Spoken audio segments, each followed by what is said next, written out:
Assalamualaikum warahmatullahi wabarakatuh. Sampurasun.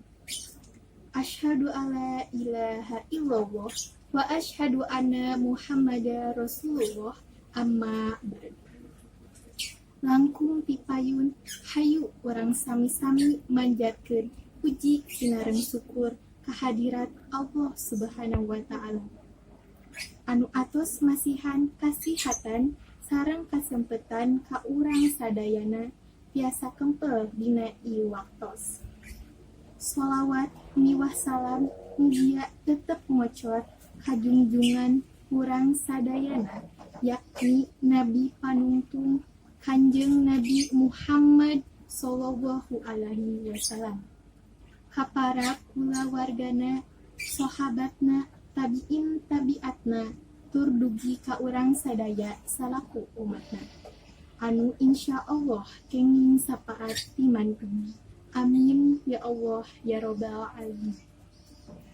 Ibu guru basa Sunda anu kusim kuring dipika hormat sareng saderek kerencangan anu kusim kuring dipika sono. Nepangkeun wastapun Nisa Siti Julia di kelas 11 MIPA 3. Bade ngadugikeun hiji diantara perkawis pergaulan bebas. Sapertos anu ku urang biasa diperhatoskeun di zaman kiwari kahirupan barudak rumaja atau mawitan robah. Seueur waktu anu sakedahna dilebetan ku hal anu ngandung kahadean malah dilebetan ku hal anu ngandung kaawonan.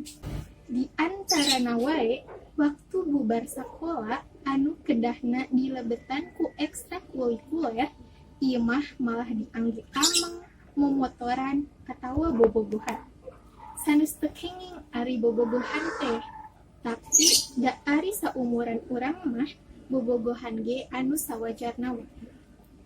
Tah aya sababaraha hal anu jadi panyabab pergaulan bebas eta.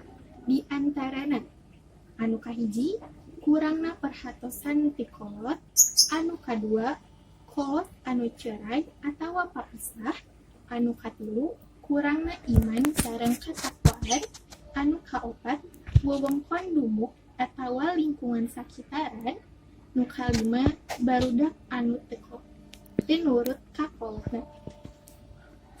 Tah kusabab kitu hayu atuh urang sasarengan ngajauh jang ngamusnahkeun eta pergaulan bebas. Tapi kumaha carana? Nya ku cara ningkatkeun keimanan sareng katakwaan urang ka Allah Subhanahu wa taala, nurut ka kolot, getol sakola supaya tiasa ngahontal naon anu dipika hoyong. Nyibukeun diri ku aktif di organisasi anu aya gunana sareng seueur kasayanana. Rupina cekap sakitu anu tiasa kusim kuring dipihatur hapunteun saupamina seueur kalepatan dina basa atanapi bilih aya anu kabores manahna ku ucapan simkuring da simkuring di dieu ngadugikeun teh ngan saukur ngaharep mugia para remaja di Indonesia khususna di Tatar Sunda tiasa nebihan eta pergaulan bebas. Hatur nuhun kana perhatosanana, ti luhur sausap rambut, ti handap sausap dampal. Wassalamualaikum warahmatullahi wabarakatuh.